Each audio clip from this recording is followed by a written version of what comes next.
All right, so I wanted to talk about the show Match Me Abroad. I want to get back into 90 Day the other way, which I've been talking about a lot, but I'm gonna wait till the final tell all because they did part one. I feel like there's three parts to this tell all. Thought it was only supposed to be two, but I feel like it's three parts to this tell all. They have one more part left to the tell all.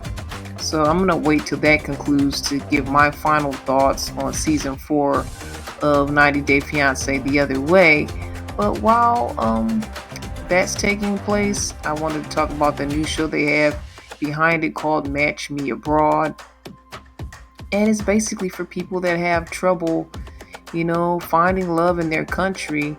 It's mostly Americans that are looking to go abroad to find someone that they feel compatible with. And I don't know what you guys' thoughts are on the concept of meeting someone abroad. For me, I am one of those people that say, why do you have to go through all that? But I've heard it's a phenomenon now that some men are doing because they aren't satisfied with American women and they feel American women aren't traditional enough, they aren't wife material. So I think that's a negative connotation, but I've heard that that's going on, and that's men are looking for women that are not American because they want a certain type of woman to be their wife. That's what I hear is going on these days. But I mean, there's more reasons, and you'll see more reasons on this show why people want to be matched abroad. Katarina, she's one of the matchmakers. She's going to be matching Harold. He's 41 and he's just having trouble finding love. He just got his first real job. He's a starving artist, but he got his first real job. He's ready to find his wife, but he's on the autism spectrum. And one of his issues he lets us know is that, he's kind of a straight to the point person. While in dating, you can see that people kind of go around the bush. People kind of play games. And I completely get what he's saying there. And he's just not understanding or into that type of scenario. And he wants something that's just clear cut. And he feels like a woman from another area will do that for him. I believe someone in the UK or European area, I can't remember the exact place, but he's into tall blondes. He's the complete opposite of a tall blonde, but that's what he's into.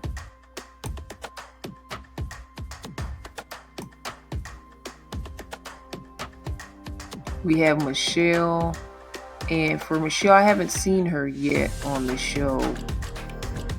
She wants to reconnect with her European heritage. She's a self-proclaimed feminist princess, and she doesn't follow antiquated gender roles. So she also is looking for love and is going to get the help of Katarina. One of the other matchmakers is Juan Nino, and I believe he's from Colombia, South America areas where he's going to be matching people from America to those in South America. Susan, who's 52, she was married. At 26, her marriage failed. She just had trouble dating ever since. And when she had her connections to Colombia, that's where she found like really good connections with men there. So she wants to replicate that, and that's why she sought her matchmaker. She is a successful woman, career woman doing her thing. So she's looking for the same thing in a man, but she wants to do so in South America. We have Natalie. She's from Sri Lanka. She's also looking for someone in Colombia as well. Her family usually puts people together. I believe that may be the Indian culture. She's from Sri Lanka. But correct me if I'm wrong, guys.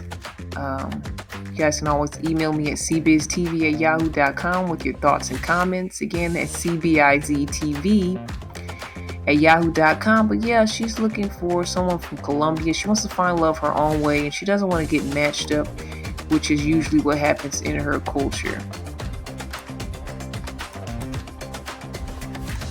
Chad, who's 38, I haven't met him yet on the show, but he's coming soon. He lives in Tennessee. He's trying to find someone from Colombia as well. He's had 3 failed engagements. and he's back at home with his mom and dogs. So I guess he wants to change his situation. Then we have Nina Korafe, and she matches Arabs with Americans. So she's a matchmaker as well, and she's gonna be matching Stanika, who's 32. She's single, and she's never really had a relationship. She's never dated much, and part of this is because of her weight. She feels she's lost a lot of weight. She's doing well. She says she's now ready to meet a man from Morocco, and I think it's because one of her friends met someone from Morocco, and she just feels that she would have a connection with men in that area. So that's what she's doing. I can kind of connect with Stanika as far as not having a lot of dating experience, being not that young anymore. She's 32. I don't know if I would feel that I had to go to another country to find this, but I'm kind of the mind that I don't think you have to go that far to find love. I don't really think you'd have to go that far. Another person that wants to find love in Morocco is Mark. He's 44.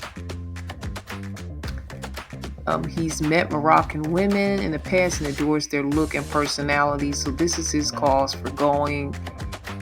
He just has a desire to see what that culture is like. So that's it, guys. That's it for Match Me Abroad. And you guys probably heard me clicking and everything, but yeah, I enjoyed the show. I think that it just definitely has a 90-day feel, because a lot of times the 90-day couples are American and someone from abroad. But to see the whole matchmaking process is a little bit different. I feel like they're trying to promote and push matchmaking, which is not a bad thing at all.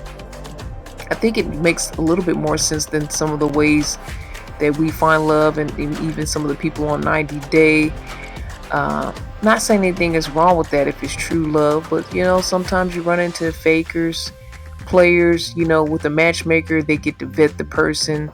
You get to see, okay, is this person really who they say they are, and all that, even before you get on that first date. Now, people still can have a way of not fully representing themselves, but on a large scale, the matchmaker knows a lot about this person even before you meet them. So I think you have a thumbs up there, you have a heads up, and you have somebody on your side in the matchmaker that's going to kind of look out for you. So I like that prospect of it. I don't know if you should just pick people because of that country seems intriguing. Those people seem intriguing. Now, one of the ladies did have experiences in that country, so she knows a little more about what she wants. But some are just taking secondhand knowledge from their friends. Some are just intrigued by the culture. To me, I don't think that's good enough reason to do that. But if you have the ability and the opportunity, why not get all your prospects? Everybody doesn't have the money. Everybody can't afford to connect with everybody that they may have even thought to connect with. But to have all those opportunities and to take them, I actually see nothing wrong with that. Again, I do feel like you can find love anywhere, even in your own backyard. And sometimes we fail to look in our own backyard because we're looking everywhere else. But yet and still, to have the option to go abroad and to find love, I see nothing wrong with that. I'm not going to put anybody down for that. I say the more experiences, the better. And if anything, you can eliminate what you don't want and what you don't like. So I like the show. With Stanika's character, I can kind of relate to her just not having a lot of dating experience. And I started dating like later in my 20s. And I was doing online dating. I found it really hard to meet people in person. Though I did have a few guys that I was fixed up with and I met in person, and to those I think were maybe the most genuine over online dating. But still, again, I can relate to her just being unsure, being in new territory, and being a little bit older than the average person that starts dating, you can feel some kind of way. I feel like sometimes we say it's better to be in different waters. People that don't know you that well, people that don't judge you, like, because they know you're in the same community, they know your whereabouts, they have a certain idea of you. So if you go to a whole nother place, and some people might just go to another city or state, but they're taking it to the level, I am going to a whole nother country. These people don't have a preconceived notion about me, and it may be give me more of a clean slate when it comes to meeting people. So you can think of it in that way as well. Um, and I kind of think I felt that way when it comes a little bit to online dating, because I'm more of a shy, quiet type of person. And in certain scenarios, I didn't want to really talk to people that were around me because I didn't want it to cause a stir. I didn't want it to be awkward, because these are people that I may see again, and if it doesn't work, it'll be awkward. So to have the online element as an option, someone that's not in your circle, I think is a good option for some people. And some people say, no, I want people in my circle, I want to know what I'm dealing with. That works as well. That's what I would have preferred, but it doesn't work that way for everybody.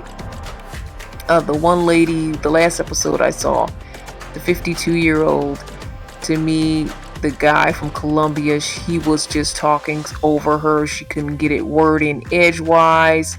She found him attractive and he was successful and all that, but he just talked, over talked her. She thought he was a jerk and she tried to get out of the date.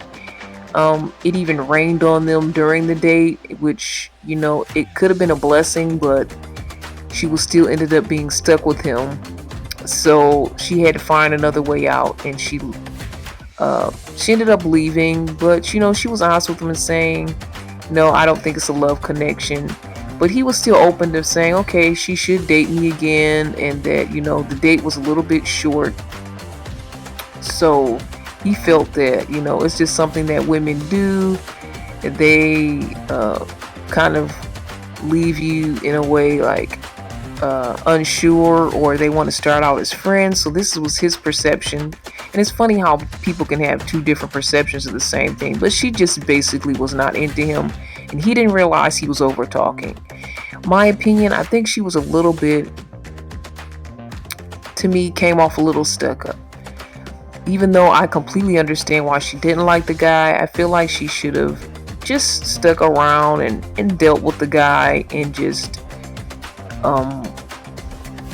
ended the date as normal and said goodbye. And honestly, the way she ended it, I think was good. And I also think it was good the way she said, she gave him a hug and said, it's not a love connection. She wasn't mean to him at all. But being 52, I can understand, you know what? I'm not playing games anymore.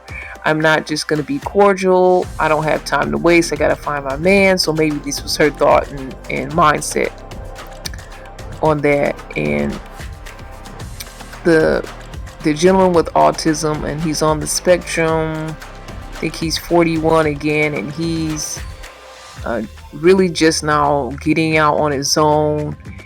And the Katarina, who's a matchmaker, kind of talks about that. She says it may be a little difficult to connect him with someone, but we'll see what's going to happen with that situation and scenario.